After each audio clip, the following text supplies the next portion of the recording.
ज्यांनी आपल्याला विचार दिलेला आहे असे एक युगप्रवर्तक नेते म्हणून त्यांचं व्यक्तिमत्व आपल्या सगळ्यांच्या नेहमी लक्षात राहतं.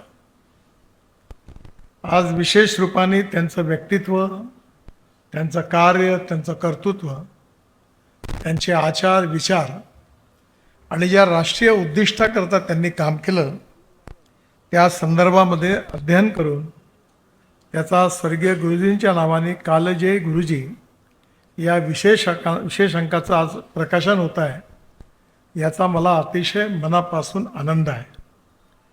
आणि म्हणून हा सगळा इतिहास अतिशय परिश्रमपूर्वक ज्यांनी गोळा केला आणि हा इतिहास त्यांनी आपल्या सगळ्यांच्या समोर मांडला आहे या विशेषांकाच्या रूपाने, त्याबद्दल विवेकच्या व्यवस्थापन या टीमचं मी मनापासून अभिनंदन करतो आणि त्यांना खूप खूप धन्यवाद देतो. वर्तमान काळात जगणारे अनेक नेते असतात, पण वर्तमान काळात जगत असताना भविष्य कसं घडावं याकरता चिंतन करून जे कार्य करत असतात त्यामध्ये परमपूजनीय गुरुजींचं व्यक्तिमत्व होतं. त्यांची दूरदृष्टी, त्यांचा निर्धार आणि त्यांनी संघाला दिलेली दिशा ही आजच्या काळात देखील तेवढीच महत्त्वाची आहे. आणि आजच्या स्थितीत राष्ट्रीय विचारांना जी मान्यता मिळालेली आहे त्याचं निश्चितपणे श्रेय परमपूजनीय गुरुजींच्या विचारधनाला आहे. त्यांचं एक पुस्तक होतं बंच ऑफ थॉट्स, आणि हे पुस्तक जे होतं यामध्ये त्यांनी संपूर्ण राष्ट्राच्या भविष्याचा विचार करून त्याचं चिंतन त्यांनी केलं होतं. आणि म्हणून या विशेष अंकाला कालजयी गुरुजी हे जे नाव दिलेलं आहे हे सार्थक आहे आणि अतिशय परिपूर्ण आहे, योग्य आहे असं मला वाटतं. सर्वप्रथम आपल्याला हे समजून घेतलंच पाहिजे की स्वातंत्र्यपूर्व काळातली स्थिती आणि संघाची स्थापना यामागचं कारण काय होतं. आपला देश विशाल होता आणि या देशामध्ये आपल्याला स्वातंत्र्य मिळालं पाहिजे ह्या बाबतीत सर्व लोकांच्या मनात भावना होतीच. पण स्वातंत्र्य मिळवण्याच्या आधी एक विचार करणं आवश्यक होतं की एवढा मोठा देश होता, पराक्रमी देश होता, एवढा मोठा इतिहास होता आणि एवढा मोठा हा देश कलकत्त्यामध्ये व्यापार करणाऱ्या इंग्रजांनी या देशातून आपलं राज्य कसं प्रस्थापित केलं याचं कारण काय आहे याचं अध्ययन केल्याशिवाय भविष्याचा इतिहास काही लिहिला जाऊ शकत नाही. आणि म्हणून डॉक्टर हेडगेवारांनी जेव्हा याचं चिंतन केलं तेव्हा त्यांनी स्वातंत्र्यपूर्व भारतात जी परकीय सत्तेखाली होता आपला देश, त्यामध्ये मानसिकदृष्ट्याही तो खचला होता. आणि खरं मूळ जे होतं की समाजामध्ये जातीभेद, प्रांतीयवाद, आत्मविश्वासाचा अभाव आणि राष्ट्रीय चेतनेची जी कमतरता होती त्यामुळे आपला समाज विभाजित झाला होता. जात, पंथ, धर्म, भाषा याच्या पलीकडे जाऊन परिवारात देखील राजाराजांमध्ये संघर्ष होता. तुम्ही जर इंग्रजांच्या या इतिहासाचं मूल्यांकन केलं तर त्यांच्याजवळ फौजही नव्हती, सामर्थ्यही नव्हतं. पण दोन हिंदू राजांमधल्या संघर्षाचा उपयोग करून एकाला बरोबर घेतलं आणि दुसऱ्याला मारलं, आणि असं करत करत त्यांनी एकामागून एक राज्य पादाक्रांत केली. पण दुर्भाग्याने सगळी देशातली राज्य एकत्र येऊ शकली नाही. मदनलाल धिंगरांनी असं एकदा म्हटलं होतं की सगळे भारतीय एकावेळी थुकले जरी असते तरी इंग्रज वाहून गेले असते. पण ती देखील स्थिती निर्माण होऊ शकली नाही, कारण समाज जातीयवाद, सांप्रदायिकता, विषमता, विविध प्रकारच्या दोषांमुळे ग्रस्त झालेला होता. आणि म्हणून या समाजाला एकात्म निर्माण केलं पाहिजे. या समाजाची रचना ही मूल्याधिष्ठित जीवन पद्धती, इतिहास, संस्कृती आणि विरासतवर आधारित मूल्याधिष्ठ जीवन पद्धती, परिवार पद्धती, राष्ट्रीय पद्धती या सगळ्या आधारावर त्या जीवनमूल्यांचा विकास झाला पाहिजे आणि त्याच्या आधारावर हे राष्ट्र उभं झालं पाहिजे. हे त्यावेळी डॉक्टर हेडगेवारांचं स्वप्न होतं आणि त्या विचारातूनच त्यांनी त्या ठिकाणी संघाची स्थापना केली. डॉक्टर हेडगेवारांनी आणि परमपूज्य गुरुजींनी राजकारणाला सीमित महत्त्व दिलं. पण त्यांचं सगळं जे मिशन होते ते राष्ट्रकारण हे त्याचं महत्त्व होतं.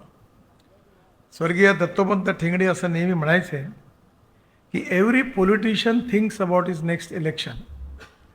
म्हणजे राजकीय नेता आपला एका इलेक्शननंतर दुसऱ्या इलेक्शनचा विचार करत असतो, पण राष्ट्र निर्माता जो आहे हा सेंचुरी टू सेंचुरी विचार करत असतो. कारण राष्ट्र निर्माणाच्या कार्याला शॉर्टकट नाही आहे. तर शॉर्टकटबद्दल असं म्हटलं की शॉर्टकट कट यू शॉर्ट. आणि त्यामुळे राष्ट्र निर्माणाचं कार्य जे आहे हे सेंचुरी टू सेंचुरी चालणार आहे. आणि ते राष्ट्र निर्माणाचं कार्य म्हणजे काय आहे ते प्रत्यक्ष भाषणातून मांडणं महत्त्वाचं आहेच, पण त्यापेक्षा कितीतरी महत्त्वाचं आहे की व्यक्तिगत जीवनातल्या आचरणातून ते आपण व्यक्त केलं पाहिजे. आणि त्यामुळे राष्ट्राचा आणि समाजाचा घटक कोणी असेल तर व्यक्ती आहे. आणि म्हणून या व्यक्तीवर उत्तम संस्कार करून व्यक्ती निर्माणाचं कार्य केल्याशिवाय राष्ट्र निर्माणाचं कार्य होऊ शकत नाही, हे डॉक्टर हेडगेवारांचा तो सिद्धांत होता. त्यामुळे संघाच्या कार्यपद्धतीमधून आपल्या सर्व गुणदोषासहित व्यक्तीला स्वीकारून या पद्धतीतून त्याच्यावर उत्तम संस्कार करणं, उत्तम व्यक्तिमत्व घडवणं आणि उत्तम विचार करणारी भविष्यातली नागरिक तयार करणं हा त्यामागचा उद्देश होता. आणि गुरुजींनी हाच उद्देश समोर ठेवून त्या कार्याला एक विचार दिला. आणि तो विचार इतिहास, संस्कृती आणि विरासत याच्याबरोबरही कार्यकर्ता निर्माणाच्या बरोबर सामाजिक राष्ट्रीय प्रगतीकरता शिक्षणापासून तर इन्फ्रास्ट्रक्चरपर्यंत, हेल्थ सर्व्हिसेसपासून तर बिलकुल रोजगारापर्यंत समाजातल्या विविध महत्त्वाच्या प्रत्येक क्षेत्रात कार्य करण्याची आवश्यकता आहेच. पण आपण हे सगळं कार्य केलं पण आपला परिवारच उद्ध्वस्त झाला तर या कार्याचा काही उपयोग नाही. काही वेळा बघा आपल्या व्यक्तिगत जीवनातला अनुभव आपल्याला येतो की आपण गरिबीमध्ये संघर्ष करत असतो, परिवार लहान असतो, खाण्यापिण्याची अवस्था वाईट असते, घरामध्ये कुठल्याही व्यवस्था नसतात, परिवार एकत्रित राहत असतो पण घरामध्ये आनंद असतो. मग जेव्हा उद्योग व्यवसायामध्ये परिवाराची प्रगती होते, मुलं मोठी मोठी कामं करायला लागतात, पैसा मिळायला लागतो, बंगला येतो, मर्सिडीज गाडी येते, सगळं काही येतं. पण समृद्ध संपन्न घर झाल्यानंतर सुरुवातीच्या गरिबीच्या काळातला जो आनंद होतो, एकोपा असतो, सगळे मिळून काम करण्याची जी जीवन पद्धती असते ती सगळी संपते. आणि मग त्या परिवारातला माणूस म्हणतो की अरे कशाकरता प्रगती आणि विकास झाला, कशाकरता हे बंगले बांधले, कशाकरता या मर्सिडीज गाड्या घेतल्या. आणि म्हणून एका मराठी कवयित्रींनी एक सुंदर कविता केली आहे, श्रीधर फडकेंनी त्याच्यावर एक गाणंही पण केलेलं आहे, त्यात सुंदर आहे की घर असावे घरासारखे नकोच नुसत्या भिंती, तिथे असावा प्रेम जिव्हाळा नकोच नुसती नाती, त्या शब्दांना अर्थ असावा नकोच नुसती वाणी, अश्रूतूनही प्रीत झिरपावे नकोच नुसते पाणी. फार मोठी कविता आहे ती. तेव्हा लक्षात आलं की घर म्हणजे मर्सिडीज गाडी नाही आहे. जेवढ्या काही भौतिक सुविधा केल्या त्यातून आनंद नावाची वस्तू विकत घेता येत नाही, ती कुठल्याही बाजारात विकत मिळत नाही, त्याच्यावर कुणाचंही पेटंट नाही आहे. आनंद कशातून मिळतो? जर मुलामध्ये आणि बापामध्ये संवाद असेल, प्रेम असेल, सौहार्द असेल, विश्वास असेल, सहकार्य असेल, समन्वय असेल, कॉपरेशन, कोऑर्डिनेशन आणि कम्युनिकेशन असेल तर घरातला आनंद आहे सगळ्या गोष्टीचा. पण बाप मुलाशी बोलत नाही, मुलगा बापाशी बोलत नाही, आई सुनेशी बोलत नाही, सून आई बापांना गिनत नाही, मग या पैशाचं या संपत्तीचं काय करायचं? हा जसा पारिवारिक प्रश्न आहे तसं कितीही उड्डाणपूल बांधले, कितीही सिंचन प्रकल्प बांधले, कितीही मोठा रोजगार निर्माण केला, प्रगती विकासामध्ये GDP ग्रोथमध्ये अगदी आपण मोठ्या पदावर होते, आवश्यक आहे. आपण मोठ्या पदावर गेलो आणि आपली सामाजिक व्यवस्था जर उद्ध्वस्त झाली, आपला परिवार उद्ध्वस्त झाला, आपली मानवता उद्ध्वस्त झाली, आपली माणुसकी उद्ध्वस्त झाली, आपली संवेदनशीलता संपली, एकमेकाबद्दलचं प्रेम, विश्वास, सौहार्द संपलं, मग त्या प्रगतीला आणि विकासाला काय अर्थ होतो? आणि म्हणून नेमकं राष्ट्राचं यश कशात आहे, समाजाचं यश नेमकं कशामध्ये आहे, त्यामध्ये समाजाचं आणि राष्ट्राचं यश आहे की आर्थिकदृष्ट्या ज्ञान, विज्ञान, तंत्रविज्ञान, innovation, entrepreneurship, science, technology, research, skill, successful practices हे आवश्यकच आहे. कारण conversion of knowledge into wealth हे फ्युचर आहे. पण या सगळ्याच्या बरोबर समाजामध्ये आपल्या सगळ्या समाजातल्या परिवारावर आणि परिवारामधल्या प्रत्येक घटकावर जर उत्तम संस्कार नसतील, त्यांची उत्तम विचार करण्याची पद्धती नसेल, परस्पर समन्वय, सौहार्द, विश्वास नसेल आणि प्रेम जिव्हाळा नसेल, सामाजिक संवेदनशीलता नसेल, सामाजिक दायित्व नसेल, मग त्याचा उपयोग काय? आणि म्हणून संघाच्या विचारामधला जो अप्रोच आहे तो इंटिग्रेटेड अप्रोच आहे की एकीकडे समाजाची प्रगती आणि विकासही झाला पाहिजे.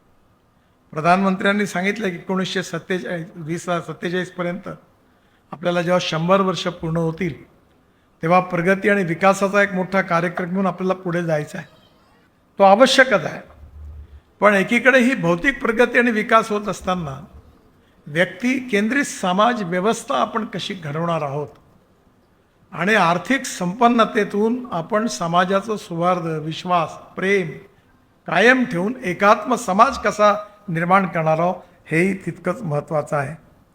आणि त्यामुळे भारताची एकात्मता ही केवळ राजकीय नसून ती सांस्कृतिक एकात्मता ही खऱ्या अर्थाने महत्त्वाची आहे. अनेकता में एकता यही हमारी विशेषता. काश्मीर हो या गुवाहाटी, अपना देश अपनी माटी. आमची चाल चलन, कपडे, व्यवहार पद्धती वेगवेगळ्या आहेत, खानपान पद्धती वेगवेगळ्या आहेत, पण सगळं असले तरी एक आहोत. आम्ही भारतीय आहोत, आम्ही इंडियन्स आहोत. आणि म्हणून ही जी संकल्पना, याचा मूलभूत विचार जो डॉक्टर हेडगेवारांनी जे स्वप्न उराशी बाळगलं, तो विचार विकसित करून त्यामध्ये सामाजिक आणि राष्ट्रीय जीवनामध्ये ते कसं केलं पाहिजे याचं उत्तम उदाहरण गुरुजींनी आपल्या विचारधारेतून मांडलं. मला एक उत्तम अनुभव आला. ही सगळी कामं करत असताना मला एक BBC ने इंटरव्ह्यू घेतला होता.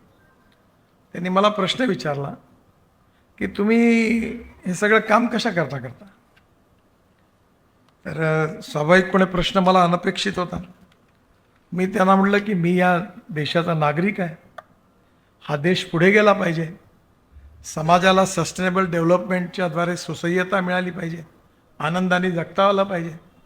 आणि मी त्यांना सांगितलं की त्यावेळी भूतानच्या प्रधानमंत्र्यांनी युनोमध्ये एक विषय मांडला.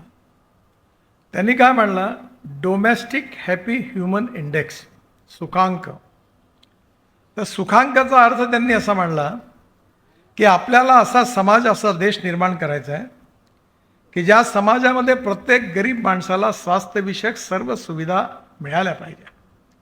औषधाविना, डॉक्टर विना, हॉस्पिटल विना कोणाचा मृत्यू होता कामा नये. म्हणजे उत्तम स्वास्थ्य सेवा, गरीबातल्या गरीबाच्या मुलाला उत्तम शिक्षण मिळालं पाहिजे, उत्तम संस्कार मिळाले पाहिजे. आणि तो तरुण मुलगा जो शिकत असेल त्याला सनदशीर मार्गाने रोजगार मिळाला पाहिजे. No philosophy can be taught to empty stomach, हे विवेकानंदांनी सांगितलं आहे. त्यामुळे आर्थिक प्रगती आवश्यक आहेच, पण आर्थिक प्रगती हे अंतिम लक्ष्य नाही आहे. आर्थिक प्रगतीच्या बरोबर एकात्म समाज, संवेदनशील समाज, संघटित समाज म्हणजे संघटित राष्ट्र, हे दोन्ही एकत्र इंटिग्रेटेड डेव्हलपमेंट जेव्हा होणार आहे तेव्हाच विकासाची परिपूर्णता साध्य होणार आहे. आणि हाच विचार संघाच्या विचारधारेमध्ये होता. आणि त्यामुळे ते राष्ट्र बलवान झालं पाहिजे, त्याकरता समाजामध्ये काय प्रॉब्लेम्स आहेत, समाजाचे निगेटिव्ह पॉईंट्स काय आहे, याच्यामध्ये चिंतन झालं. जात, पंथ, धर्म, भाषा, क्षेत्रीयवाद, आपला समाज विभाजित आहे. आणि या विभाजित समाजामध्ये संघाने जी विचारधारा मांडली त्यामध्ये स्वर्गीय बाळासाहेब देवरसांनी पुण्याच्या वसंत व्याख्यानमालेत केलेलं भाषण अतिशय प्रसिद्ध आहे. आणि त्यांनी सांगितलं की अस्पृश्यता जर वाईट नसेल तर कुठलीही गोष्ट वाईट असूच शकत नाही, कारण एवढी अस्पृश्यता वाईट आहे. जातीयता, सांप्रदायिकता, अस्पृश्यता, सामाजिक विषमता हे त्यांनी सांगितलं. आणि म्हणून या समाजामध्ये आर्थिक समानता असलीच पाहिजे. आज आपल्याला माहिती आहे की आपल्या याच्यामध्ये आर्थिक समानतेच्या आधारावर संपूर्ण विश्वामध्ये बघा की समाजवादी आणि कम्युनिस्ट विचारांच्या सगळ्या विचाराचा जो बेस होता तो आर्थिक स्वातंत्र्य, आर्थिक समतेशी होता. अर्थात त्याचा पुढे काय झालं हा वेगळा विषय आहे. पण आर्थिक समानता ही जेवढी महत्त्वाची आहे तेवढी सामाजिक समता आणि समरसता ही तेवढीच महत्त्वाची आहे. कुठलाही व्यक्ती हा जात, पंथ, धर्म, भाषा यांनी मोठा नाही आहे, हा गुणवत्तेने मोठा आहे. छत्रपती शिवाजी महाराज हे कोणा एका समाजाचे जातीचे नेते नाही आहेत. बाबासाहेब आंबेडकर कोणा जातीचे नाही आहेत. लोकमान्य टिळक कोणा जातीचे नाही आहेत. महात्मा ज्योतिबा फुले कोणा एका जातीचे नाही आहेत. हे संपूर्ण समाजाचे आणि संपूर्ण राष्ट्राचे नेते आहेत. संकुचित भाव न ठेवता हे राष्ट्र एक आहे, या राष्ट्राचा विचार एक आहे. आम्ही संघटित झालं पाहिजे आणि हे एकात्म राष्ट्र झालं पाहिजे आणि त्याचबरोबर तेवढ्याच प्रगतीने विश्वामध्ये आर्थिक विकासात पहिल्या नंबरवर गेलं पाहिजे. हीच खऱ्या अर्थाने राष्ट्रभक्ती आहे. आणि म्हणून मगाशी ज्यावेळी मी आपल्याला सांगत होतो की जेव्हा मी त्यांना म्हटलं की हे जे आपण देशाकरता समाजाकरता काहीतरी केलं पाहिजे, तर मी काही साधू संन्यासी नाही आहे. घर आहे, परिवार आहे, सगळं काही आहे. पण उरलेल्या ह्याच्यातून मी नेहमी ठरवलं की whatever best which I can deliver to the society, समाजाकरता आपण काय करू शकतो. आणि ही जी करण्याची भावना ही संघातून निर्माण झाली.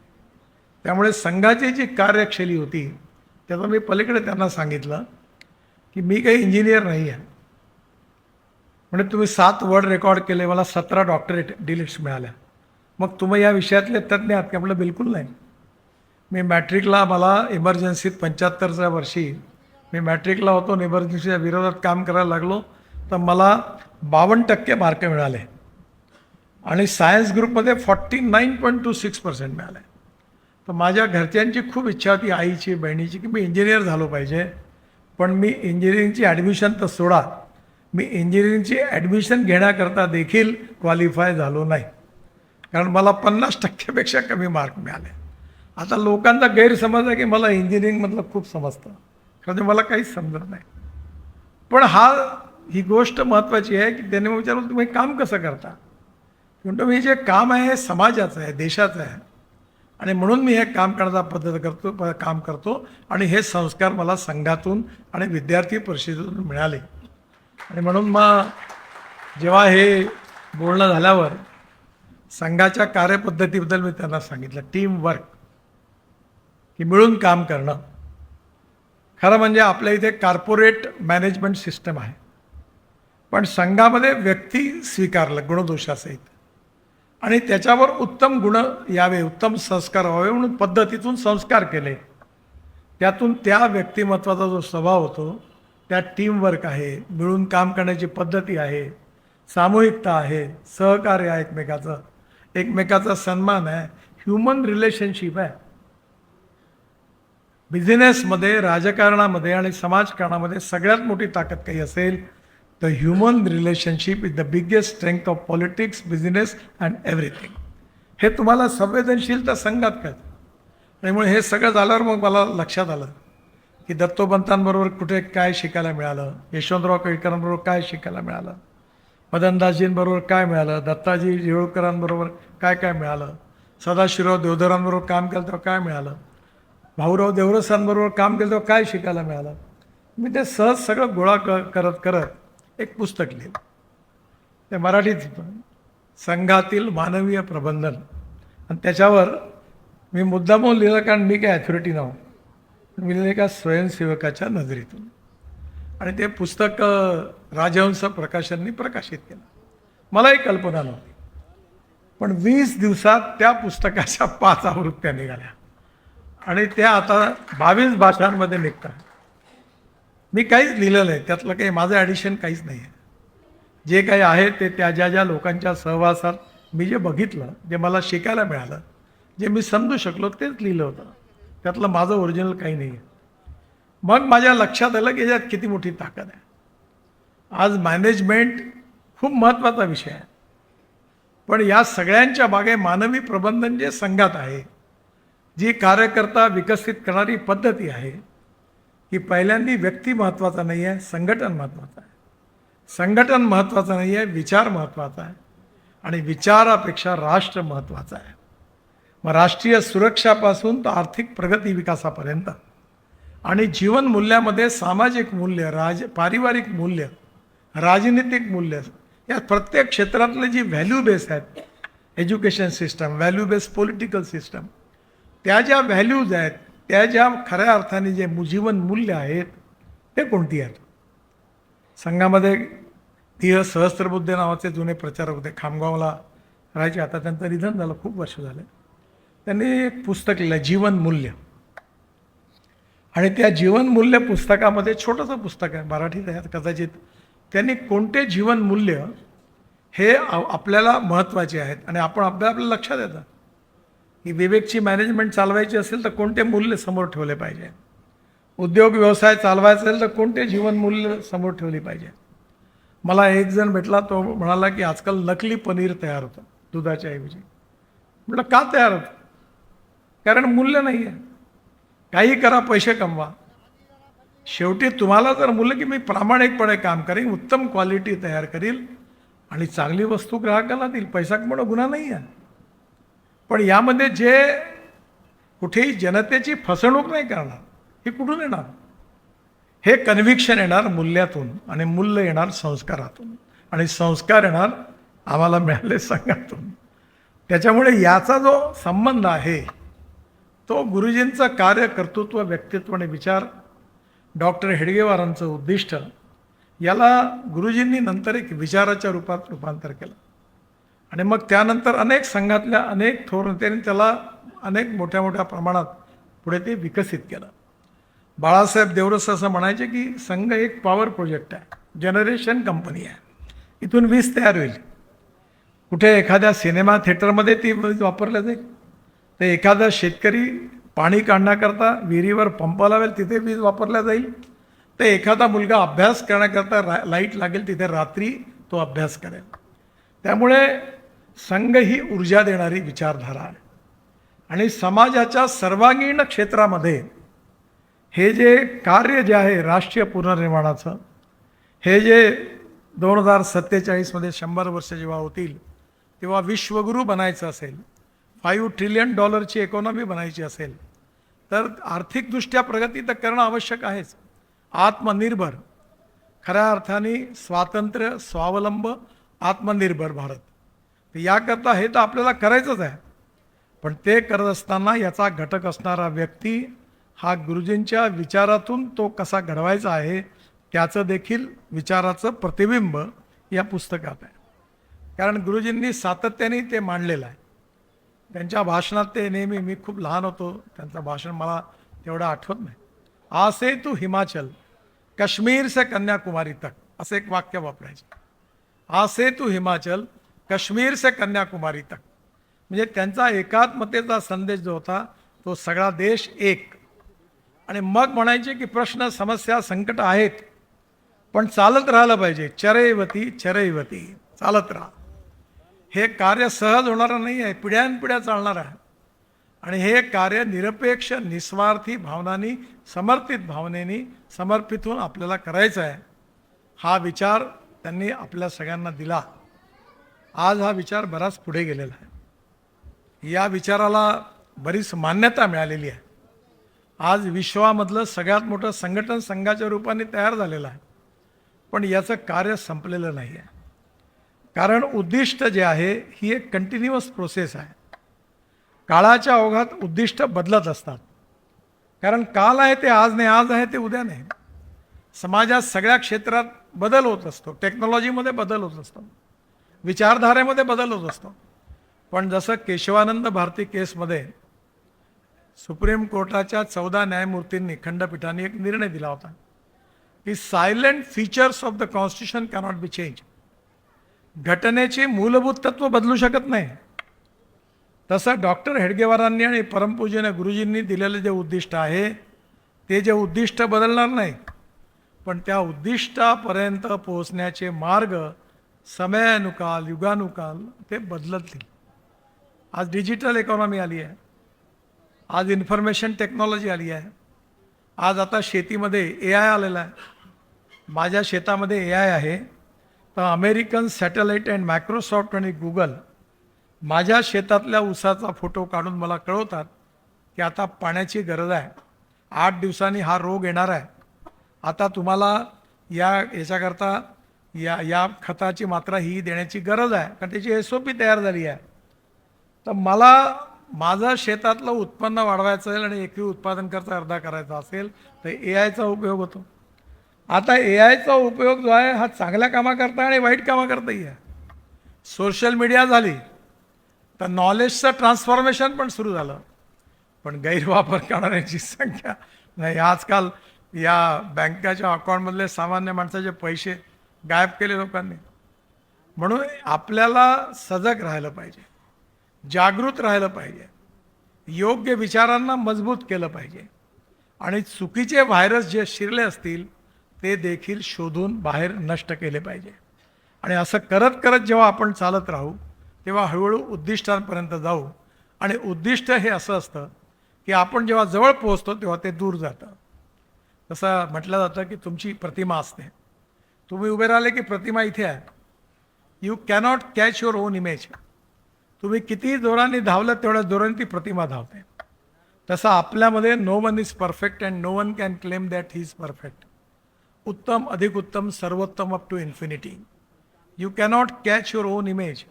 तसं प्रगती आणि विकासाचं एक क्षेत्र आपल्याला सतत चालत राहावं लागणार आहे. काही वेळा आपला गैरसमज होतो.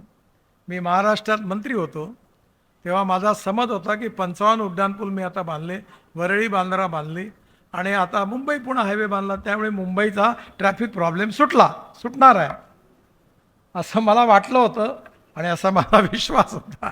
पण मी बांधून पूर्ण केल्यानंतर माझ्या लक्षात आलं की ट्रॅफिक जाम अजून जास्त वाढला, लोकसंख्या अजून जास्त वाढली, वाहनाची संख्या अजून जास्त वाढली, कारण प्रश्न अजून जास्त निर्माण झाले. अजून त्याच्यात सुरू आता जमिनीच्या खालून तयार करा. मी दिल्लीमध्ये कालच एक 10,000 कोटीची टनेल बांधायला घेतले आहे, 2 लाख PCUs आहे. तर त्या गुडगावच्याकडे जाणार असं जमिनीच्या खालून रस्ता तयार करा. आता कधी आकाशातून तयार करावं, ड्रोनमध्ये बसून उडवावं लागेल. दूर नाही येतो दिवस की तुम्ही आता मी या कार्यक्रमाला वरळीतून आलो, मी माझ्या बिल्डिंगमध्ये वरती जाईन आणि ड्रोन टॅक्सीला बोलवीन, ती माझ्या बिल्डिंगच्या छतावर उतरेल, मी बसील, ती उडेल आणि या बिल्डिंगच्या छतावर उतरेल, मी लिफ्टने खाली तुमच्या कार्यक्रमात येईल. तो दिवस आता दूर नाही, कारण कालाय तस्मै नमः. त्यामुळे वेस्टर्नायझेशन अँड आधुनिकरण, पाश्चात्तीकरण या 2 गोष्टीत फरक आहे. समाजाचं पाश्चात्तीकरण होता कामा नये, आधुनिकरण झालं पाहिजे. नॉलेज टेक्नॉलॉजी याच्यावर ट्रान्सफॉर्मेशन झालं पाहिजे. मी ब्रिटिश पार्लमेंटमध्ये गेलो होतो तेव्हा प्रधानमंत्र्यांनी मला प्रश्न विचारला. भाषण झालं, वापस त्यांच्या ऑफिसमध्ये आलो होतो. त्यांनी मला प्रश्न विचारला की तुमच्या देशातली सगळ्यात मोठी समस्या कोणती आहे. तर मी म्हटलं गरिबी आहे, बेकारी आहे, बेरोजगारी आहे, कारण खूप लोकसंख्या आहे. मग मी त्यांना प्रश्न विचारला तुमच्या देशातला सगळ्यात मोठा प्रश्न कोणता आहे. ते म्हणलं आमची सामाजिक व्यवस्था कोलमडलेली आहे. आमच्या मुलं मुली लग्नच नाही करत, ते लिव्हिंग रिलेशनशिपमध्ये राहतात, त्यामुळे आमची सामाजिक व्यवस्था तुटण्याच्या मार्गावर आलेली आहे. आणि मग त्यांनी मला असं विचारलं की तुमच्या देशामध्ये जर देश गरीब आहे तर ही समस्या नाही आहे का. मी म्हटलं नाहीच्या बरोबर आहे. तेव्हा ते मला असं म्हणाले हे कसं शक्य आहे, जर देश गरीब आहे तर ही तुमच्याकडे ही समस्या का नाही आहे. तर मी त्यांना सांगितलं की आमचा इतिहास, संस्कृती, विरासत महान आहे. आमच्या इथले साधू, संत, समाजसुधारक, राष्ट्रपुरुष यांनी विचार दिलेला आहे आणि आमच्या गरीब परिवारामध्ये असणारे आईवडील, शिक्षक आमच्या मुलांवर संस्कार करतात आहेत. त्यामुळे आम्ही आर्थिकदृष्ट्या जरी संपन्न नसलो तरी मूल्याधिष्ठित मात्र आम्ही श्रीमंत आहोत. आणि म्हणून आम्हाला हा प्रश्न नाही. आणि म्हणून गुरुजींच्या विचाराच्या आधारावर आपल्या सगळ्यांना आर्थिक विकास करायचा. सरकार आणि सगळे स्टेक होल्डर्स मिळून 21व्या शतकातला समृद्ध संपन्न भारत निर्माण करायचा आहे. पण त्याचबरोबर मूल्याधिष्ठित जीवन पद्धती, परिवार पद्धती, जीवन पद्धती याच्या आधारावर, इतिहास, संस्कृती, विरासत याच्या आधारावर व्यक्ती निर्माणाचं कार्य करून प्रगती आणि विकासाचा डोलारा जर सांभाळायचा असेल तर चरित्रवान नागरिकांचं स्ट्रक्चर देखील तेवढंच महत्त्वाचं आहे. आणि ते या माध्यमातून निर्माण करणारा एक युगानुकूल हजारो वर्ष आपल्या देशाचा इतिहास बदलवणारा असा हा एक मूलभूत विचार सिद्धांत रूपाने परमपूजन गुरुजींनी त्यांच्या जीवन काळामध्ये दिलेला आहे. आणि हा विचार विशेषतः मला आनंद आहे की पुन्हा एकदा संग्रहित करून विवेकने पुन्हा एकदा नवीन पिढीसमोर आणण्याचं कार्य केलेलं आहे. हे अतिशय आनंदाची अभिमानाची गोष्ट आहे. खरं म्हणजे हे राष्ट्र निर्माणाचं आणि राष्ट्रभक्तीचं कार्य आहे. हम दो चार रहे न रहे तेरा वैभव अमर रहे मा असा संस्कार देणारे प्रसिद्धी परांगमुख म्हणजे फोटोग्राफरनी फोटो काढायचा प्रयत्न केला तर चेहऱ्यावर हात ठेवत होते गुरुजी. इतकी प्रसिद्धी परांगमुखता, नम्रता, शालीनता, सहृदयता, संवेदनशीलता, राष्ट्र आणि समाजाबद्दलची कटिबद्धता आणि व्यक्ती म्हणून संपूर्ण जीवन राष्ट्राकरता समर्पित करणारं त्यांचं व्यक्तित्व आपल्या सगळ्यांकरता प्रेरणास्रोत आहे.